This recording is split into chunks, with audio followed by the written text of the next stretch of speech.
جو بیوی پہلے امیر ہو اور غریب ہو جائے اس کے لیے جینا بہت مشکل ہو جاتا ہے۔ غریب اگر امیر ہو جاتا ہے تو چل جاتا ہے، لیکن خدا نخواستہ امیر اگر غریب ہو جائے تو مشکل ہوتا ہے۔ لیکن سیدہ طیبہ طاہرہ حضرت خدیجہ الکبریٰ رضی اللہ تعالیٰ عنہ مکے کی ملکہ تھی۔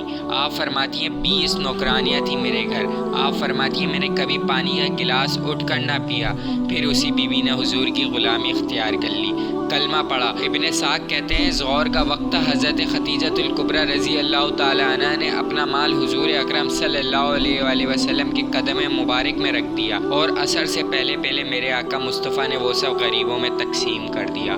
بخاری میں یہ حدیث موجود ہے اختلاف روایت کے ساتھ۔ حضرت ابو ہریرہ رضی اللہ تعالیٰ عنہ فرماتی ہیں سیدہ طاہرہ کے بارے میں حضور نے فرمایا کہ خدیجہ رضی اللہ تعالیٰ عنہ جب میرے لیے کھانا پکا کر کچن سے نکلی تو ان کے کپڑوں میں پیبند لگے ہوئے تھے۔ خود کھانا پکایا جن کے گھر 20 نوکرانیاں تھیں، وہ بیوی جن کے پاس ہر گھنٹے کے لیے ایک نیا سوٹ تیار پڑا ہوتا تھا کے کپڑوں پر پیبند لگے ہوئے تھے، اور سادے سے برتن میں جب کھانا لے کر حضور کے سامنے کھانا رکھا تو اللہ کے رسول صلی اللہ علیہ وآلہ وسلم غور سے سیدہ طیبہ طاہرہ حضرت خدیجہ الکبریٰ رضی اللہ تعالیٰ عنہ کو دیکھنے لگے۔ حضور کیا دیکھ رہے ہیں؟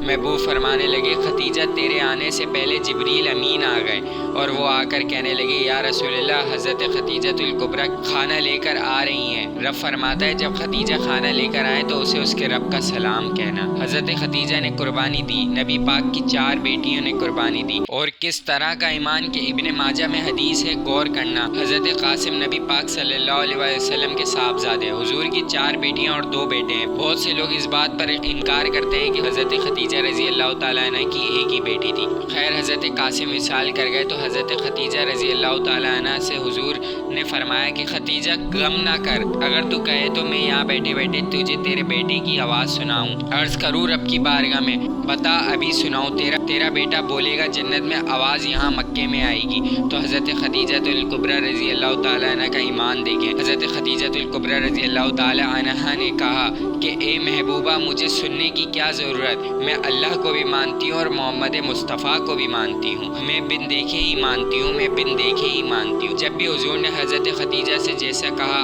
آپ نے ہمیشہ ویسا کیا۔ ایک دفعہ حضرت عائشہ صدیقہ رضی اللہ تعالیٰ عنہ سے کسی نے پوچھا کہ کسی نے جنتی نعمت کھائی ہے تو اماں عائشہ فرماتی ہیں کہ ہاں، ایک دن حضور نے جنت کے انگور حضرت خدیجہ کو کھلائے۔ نبی پاک پر حضرت خدیجہ الکبریٰ رضی اللہ تعالیٰ عنہ سب سے پہلے ایمان لائیں، ہر موقع پر آپ کے ساتھ دیا، تکلیف دیکھی، آزمائش دیکھی، حضرت خدیجہ الکبریٰ ڈٹ کر کھڑی رہی، ہر موقع پر حضور کا ساتھ دیتی، کسی جگہ شکوہ نہیں کیا۔ اعلیٰ حضرت فرماتے ہیں حق گزار رفاقت پر لاکھوں سلام، حضرت خدیجہ پر لاکھوں سلام۔ حضور کے تمام اہل خانہ نے اللہ کے دین کے لیے قربانی دی ہے۔ بی بی فاطمہ الزہرا پاک بی بی تمام عورتوں کی جنتی سردار، ان سے کسی نے پوچھا بی بی صاحبہ دین کے لیے سب سے زیادہ آپ کو کب تکلیف اٹھانی پڑی؟ تو حضرت فاطمہ الزہرا رضی اللہ تعالیٰ عنہ فرماتی ہیں میں چھوٹی سی تھی جب میری اماں حضرت خدیجہ الکبریٰ رضی اللہ تعالیٰ عنہ وصال کر گئیں۔ جب آپ پر پہلی وحی نازل ہوئی، حضور اکرم صلی اللہ علیہ وآلہ وسلم پر جب ابتدائے وحی کا ایام آیا تو حضرت خدیجہ فرماتی ہیں تو حضور پاک غار حرا میں چلے جاتے۔ جب پہلی وحی آئی تو قرآن مجید کی تاثیر یہ ہے کہ اللہ پاک نے فرمایا اگر میں پہاڑوں پر قرآن کو نازل کر دوں تو پہاڑ بھی میرے خوف سے ریزہ ریزہ ہو جائیں، اتنی تاثیر ہے قرآن کی۔ جب حضور پاک کی قلب اختر پر آیا تو حضور اکرم صلی اللہ علیہ وآلہ وسلم کانپتے ہوئے گھر آئے اور کہنے لگے مجھے چادر اڑاؤ، مجھے چادر اڑاؤ۔